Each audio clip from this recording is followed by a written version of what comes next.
Hello, boys and girls. Mostly boys. Ladies, I need you to do some work. Tell your friends about the podcast. Welcome to another episode of Bruno's You Don't Have To, the short form podcast where I try to make you chuckle in under 4 minutes. I'm going to start saying like, comment, follow, subscribe, all that stuff, because apparently that's how the algorithm decides whether or not this podcast exists. So if you've even chuckled once mildly over the last 24 episodes, or you just don't hate the podcast, maybe tap one of those buttons, huh? Doesn't even matter which one. Just pick your favorite, because otherwise it's just me yelling into the void. And the void doesn't subscribe, it doesn't like, it doesn't even follow. It just watches Paw Patrol on infinite repeat. No.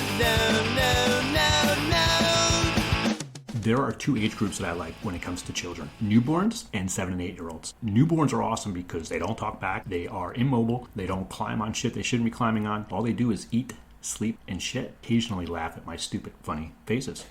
7 and 8 year olds are also a lot of fun. It's my second favorite age group. And I have 3 kids. I've been through this. You may say, Bruno, my 5-year-old's awesome. No, he's not. No, he's just a little terrorist with a juice box who doesn't know shit about anything except for Paw Patrol and diggers. 7 and 8 year olds are cool because they've developed enough of a personality and they have enough of a cognizant understanding of the reality around them to have conversations with you that are funny and insightful, filled with innocence, and have nothing to do with Paw Patrol anymore, because that was like 2 years ago. So fuck you, Rubble. See you later. The problem with 7 and 8 year olds is they're about to go into puberty. They are on the cusp of corruption. The innocence that exists within them, it's fleeting. You can already tell because they're starting to be more individualistic. They're starting to have a personality that's more about them rather than just nothing. And you can have a conversation that isn't about Paw Patrol.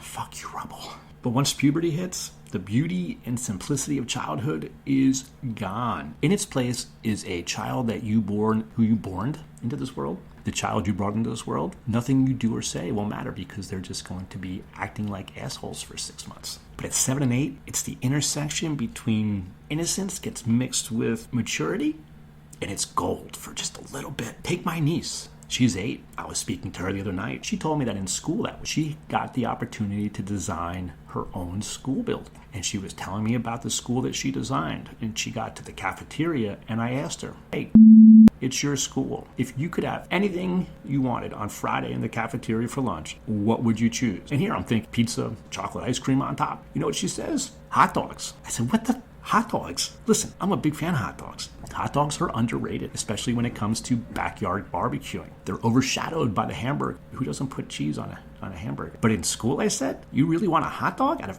anything out there, you can have a hot dog? And she said, without even missing a beat, yeah, I like hot dogs. I like hot dogs too? Okay, cool. She was adamant that the greatest lunch that she could possibly serve her students in her make-believe school is hot dogs. I kind of love it. Then she told me about how she got a blue cotton candy lollipop from her teacher. I responded with, that's freaking gross. That is a gross flavor lollipop. If you could have any flavor lollipop, you should not pick blue cotton candy. Like maybe pink, but not blue. She gave me a hard time about this. She said blue cotton candy lollipops are the best. I then asked her, do you like bubblegum ice cream? Oh yes, Uncle Bruno. I love bubblegum ice cream. And that's when it came to me. Once you stop enjoying blue cotton candy lollipops, bubblegum ice cream, life becomes a whole lot harder and more complicated. Embrace the golden age before puberty while you can, boys and girls. Go out there and get yourselves a big package of blue cotton candy suckers. That's what they call them in Australia. Suckers. Or was that soy cowboy? So get yourself a package of blue cotton candy suckers and some bubblegum ice cream, because when you start craving kale smoothies instead of that stuff, your childhood's over and your soul is dead.